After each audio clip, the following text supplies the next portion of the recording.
বন্ধু বন্ধুরে দেখে পালাবে এই কঠিন মুহূর্তে।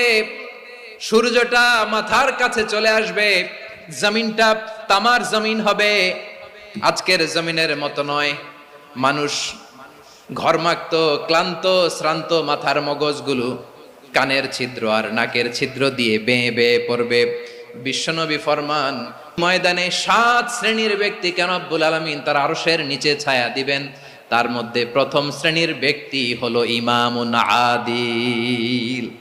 ইমামুন আদিল, ন্যায়পরায়ণ শাসক, যে ইনসাফের সাথে বিচার করে, যে জাস্টিস সমাজে সার্ভ করে, যে সুশাসন নিশ্চিত করে, ওই ইমামুন আদিল। আদিল শব্দটা বুঝছেন না? ইন্নাল্লাহা ইয়া'মুরু বিল আদল। পাইছেন? আদিল। 7 শ্রেণীর ব্যক্তিকে আল্লাহ তাআলা সুশীতল আরশের নিচে ছায়া দিবেন, যেদিন তার দেয়া ছায়া ছাড়া কোনো ছায়া থাকবে না। এর প্রথম হচ্ছে